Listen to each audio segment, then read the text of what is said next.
दोस्तों आज की जो स्टोरी है एक विकी नाम के लड़के की स्टोरी है जिसका अभी रिसेंट में ही ब्रेकअप हुआ था। ब्रेकअप हो जाने के बाद विकी काफ़ी ज़्यादा सैड रहता था। वह किसी से भी बातें नहीं करता था, ना अपने फैमिली मेम्बर से ना अपने दोस्तों के साथ। विकी को देखकर ऐसा लग रहा था कि वह इस दुनिया से बाहर हो चुका है, अपने ही दुनिया में घुसा पड़ा है। तो जब ये बात उसको दोस्तों को पता चलती है तो वो लोग भी काफ़ी ज़्यादा दुखी हो जाते हैं। वो लोग चाहते हैं कि विकी फिर से अपनी दुनिया में वापस आ जाए, क्योंकि उन लोगों को विकी की ये हालत देखी नहीं जा रही थी। तो इसके बाद उसके जो फ्रेंड्स होते हैं वो लोग डिसाइड करते हैं कि क्यों ना हम विकी को लेकर कहीं घूमने के लिए बाहर चलते हैं, जिसकी वजह से उसका मूड भी सही हो जाएगा। हम लोग को भी काफ़ी दिन हो गए बाहर कहीं घूमने हुए। तो इसके बाद उसके जो फ्रेंड्स होते हैं वो विकी के पास जाते हैं और विकी से कहीं घूमने के लिए कहते हैं।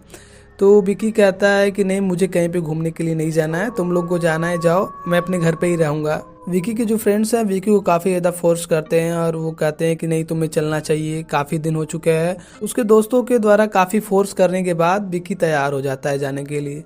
लेकिन विकी एक कंडीशन रखता है, कहता है हम लोग भी जहाँ पर भी घूमने के लिए जाएंगे वो मुंबई के अंदर ही रहेगा जगह, मुंबई से बाहर नहीं रहना चाहिए। उसके दोस्त कहते हैं ठीक है, हम लोग मुंबई के अंदर ही कहीं पर घूमने के लिए चलते हैं। उसके बाद सारे लोग मिलकर एक डिसाइड करते हैं कि हम लोग किस जगह पे जाते हैं। वो लोग डिसाइड करते हैं कि मुंबई में एक बोरीवली नामक जगह है, उसके पास में ही एक संजय गांधी नेशनल पार्क है, जो कि काफ़ी ज़्यादा सुंदर पार्क है और काफ़ी ज़्यादा एडवेंचरस है। वहाँ पे तरह तरह की चीज़ें, मतलब एनिमल्स, अलग अलग तरह के बर्ड्स हैं, वहाँ पे काफ़ी सुंदर प्लेसेस हैं घूमने के लिए। तो वो लोग वहीं पे जाने के लिए डिसाइड करते हैं। तो अपने प्लान के अकॉर्डिंग वो लोग सारे अगले दिन निकल जाते हैं। विकी और विकी के दोस्त जब वहाँ पर पहुँचते हैं पार्क में, विकी देखता है कि संजय गांधी नेशनल पार्क जो है काफ़ी ज़्यादा सुंदर पार्क है। मतलब वहाँ पे अलग अलग चीज़ें दिखाई दे रही हैं उसको। वहाँ पे विकी को जाने के बाद काफ़ी अच्छा फील होता है, उससे अपने पुराने दिन याद आते हैं जब विकी एक ट्रैवलर हुआ करता था। तो विकी को अब ऐसा फील होता है कि उसे पुरानी दुनिया में वापस लौट आना चाहिए, क्योंकि वो अपनी लाइफ को एक लड़की के पीछे बर्बाद नहीं कर सकता। तो इसके बाद विकी और उसके जो दोस्त हैं सुबह से लेकर शाम तक काफ़ी ज़्यादा एंजॉय करते हैं उस पार्क में। वहाँ उस पार्क में जितने भी घूमने के लायक जगह थे वो सारे इस जगह पर जाते हैं, अलग अलग चीज़ें ट्राई करते हैं, मतलब काफ़ी ज़्यादा एंजॉय करते हैं वो लोग। अब धीरे धीरे शाम होने लगी थी, सूरज भी ढलने लगा था और अंधेरा धीरे धीरे आने लगा था। तो जो पार्क में जितने भी लोग थे घूमने के लिए, जो भी टूरिस्ट लोग आए थे, वो लोग भी धीरे धीरे अपने घर के लिए वापस जा रहे थे। तो ये लोग भी देखते हैं कि अब धीरे धीरे अंधेरा हो रहा है, तो हम लोग भी अपने घर के लिए चलते हैं वापस। तो जो विकी के फ्रेंड्स थे वो लोग विकी से कहते हैं कि विकी हम लोग को चलना चाहिए अब घर, यहाँ पे हम लोग काफ़ी ज़्यादा एंजॉय कर लिए। तो विकी कहता है कि नहीं, मैं नहीं जाऊँगा घर पे, मैं यहीं पे रहूँगा, अभी मेरा घर जाने का मूड नहीं कर रहा है। तुम लोग जाओ, तुम लोग को कल जाना भी एक ऑफिस, तो तुम लोग को लेट हो सकता है, तुम लोग जाओ, मैं घर आ जाऊँगा। तो वो लोग कहते नहीं यार, सही नहीं है, रात का टाइम होने वाला है धीरे धीरे और तुम यहाँ पे अकेले रहोगे। तो विकी कहता है अरे कोई दिक्कत नहीं है, मैं रह लूँगा, वापस घर आ जाऊँगा, चला जाऊँगा, तुम लोग टेंशन मत लो, तुम लोग जाओ। तो उसके जो फ्रेंड्स कहते हैं ठीक है, तब फिर हम लोग चलते हैं, तुम आ जाना वापस ठीक से। तो कहता है ठीक है। उसके बाद सारे लोग धीरे धीरे करके वो उस पार्क से चले जाते हैं। अब धीरे धीरे अंधेरा भी हो चुका था, रात हो चुकी थी। तो विकी अपना वहीं पे पार्क में बैठकर मोबाइल में अपना वो सॉन्ग सुन रहा था। धीरे धीरे करके रात और गहरी हो रही थी। विकी का मोबाइल कुछ समय के बाद स्विच ऑफ हो जाता है, क्योंकि उसका बैटरी जो है मोबाइल का डेड हो चुका था, जिसका ध्यान विकी को सॉन्ग सुनते सुनते नहीं था। मोबाइल बंद हो जाने के बाद विकी अपने घड़ी में देखता है तो रात के लगभग 11:30 बज रहे होते हैं। तो विकी डिसाइड करता है कि अब मुझे घर चलना चाहिए, क्योंकि रात भी काफ़ी ज़्यादा हो चुकी है और मुझे नींद भी आ रही है। तो उसके बाद विकी अपना उठता है और अपने बाइक के पास जाने लगता है। जब विकी बाइक के पास जाकर बाइक में चाबी लगा कर बाइक को स्टार्ट करने लगता है, तो विकी की जो बाइक है वो स्टार्ट ही नहीं होती है। तो विकी को लगता है कि ये क्या हो गया, अभी तो सही थी, थोड़ी देर पहले जब हम लोग आए थे तो सही चल रही थी, अभी इसे क्या हो गया।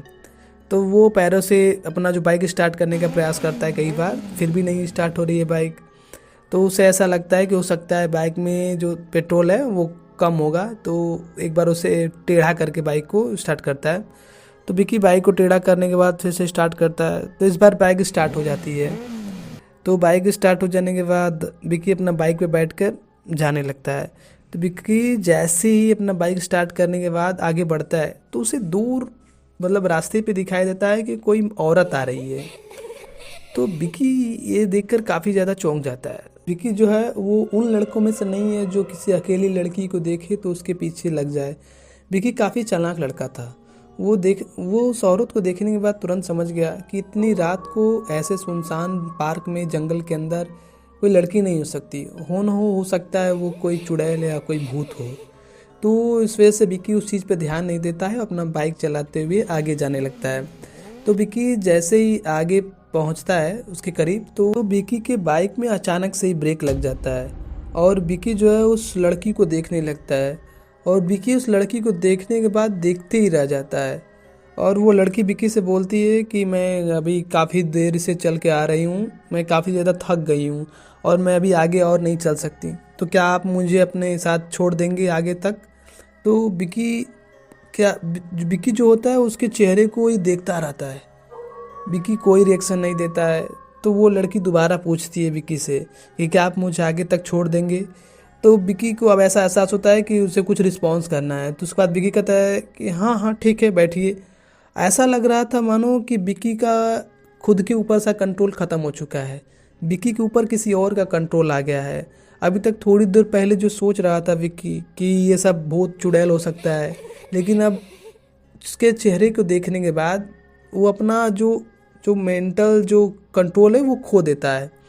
तो उसके बाद वो लड़की होती है विकी के साथ बाइक पे बैठ जाती है और उसके साथ जाने लगती है।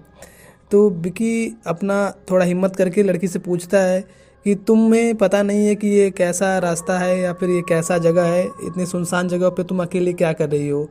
तो जो लड़की होती है वो कहती है कि मैं अपने दोस्त के साथ सुबह में आई थी और वो लोग मुझे बिना बताए वापस चले गए हैं और मैं यहीं पे भटक गई हूँ। जंगल के रास्ते में कुछ दूर आगे जाने के बाद विक्की की बाइक फिर से अचानक से बंद हो जाती है।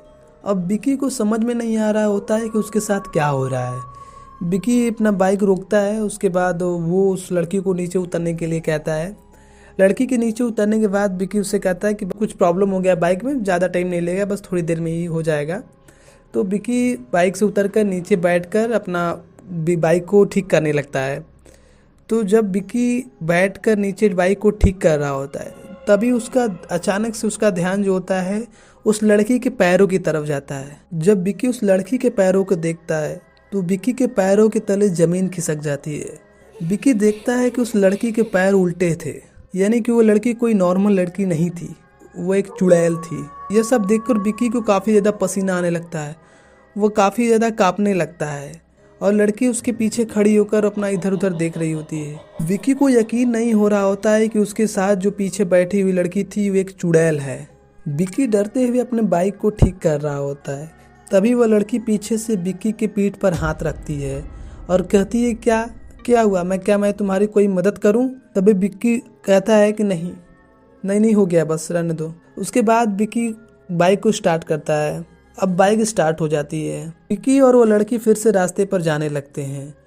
अब विक्की काफ़ी डर चुका था, वो डर के माने उसके पसीने पसीने हो रहे थे। विक्की को यकीन नहीं हो रहा था कि उसके पीछे जो लड़की बैठी है वो एक चुड़ैल है। विक्की अपने बाइक के साइड मिरर में देखता है तो विक्की और ज़्यादा चौंक जाता है, क्योंकि उसके साइड मिरर में उस लड़की की परछाई ही नहीं दिखाई दे रही थी। अब विक्की पूरी तरह से समझ चुका था कि आज उसकी जान बचने वाली नहीं है। विक्की बाइक चलाते चलाते विक्की के दिमाग में एक तरकीब सोचती है। कुछ दूर जाने के बाद विक्की बाइक को रोक देता है और उससे लड़की से कहता है कि लगता है शायद बाइक फिर से ख़राब हो गई है, थोड़ा नीचे उतरो।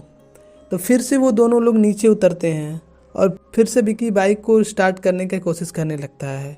विक्की देखता है कि इस लड़की का ध्यान इधर उधर है। विक्की जब देखता है कि लड़की का ध्यान दूसरी तरफ है, विक्की तुरंत ही बाइक को किक मारकर स्टार्ट करता है और बाइक को लेकर काफ़ी तेजी से भागने लगता है।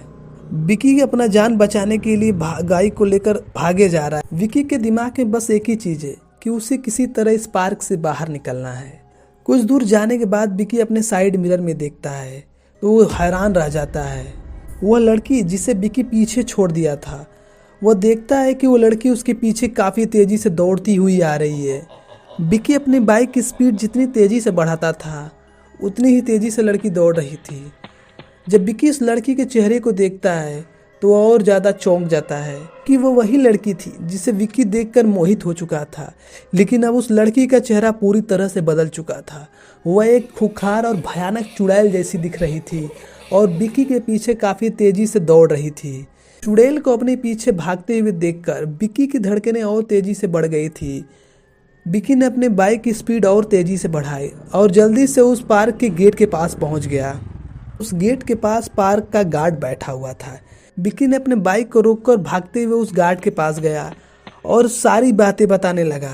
विक्की बताता है कि कैसे उसके पीछे एक चुड़ैल पड़ी थी और विक्की ने अपने किस तरह से उसने अपनी जान बचाया है। जब ये बात गार्ड सुनता है तो वो विक्की को कहता है कि तुम बहुत भाग्यशाली हो जो तुम्हारी आज जान बच गई है, नहीं तो इससे पहले जितने भी लोग उसके अंदर गए हैं वो लौट कर वापस कोई नहीं आया है। उन लोगों में से तुम पहले व्यक्ति हो जो वापस जिंदा लौट कर आए हो। गार्ड विक्की से बताता है कि इस चुड़ैल के पीछे भी एक कहानी है। आज से कई साल पहले इस पार्क में घूमने के लिए एक दोस्तों का ग्रुप आया था जिसमें एक लड़की भी थी और वो जो लड़की थी उस पार्क में घूमने के दौरान कहीं भटक गई थी और उसके दोस्त उसे इस पार्क में अकेले ही छोड़कर चले गए और उस लड़की की इस पार्क में ही मौत हो गई। तब से उस लड़की की आत्मा इस पूरे पार्क में ही घूमती रहती है और रात के टाइम पे भी जो भी व्यक्ति उससे मिलता है वह उसे अपने घर पहुंचाने के लिए कहती है। जो भी व्यक्ति उसे अपने घर पहुंचाने से लिए मना कर देता है वो उस व्यक्ति को मार देती है। तुम पहले व्यक्ति हो जो जिंदा बचे हो।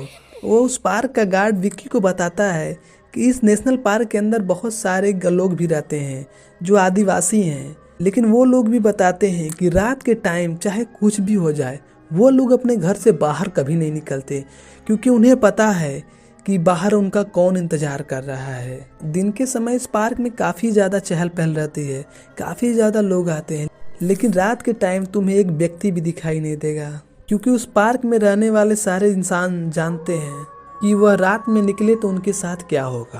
विक्की अपनी जान बचाकर उस नेशनल पार्क से वापस आ चुका है। तो दोस्तों ये थी इस बोरीवली के संजय गांधी नेशनल पार्क की स्टोरी।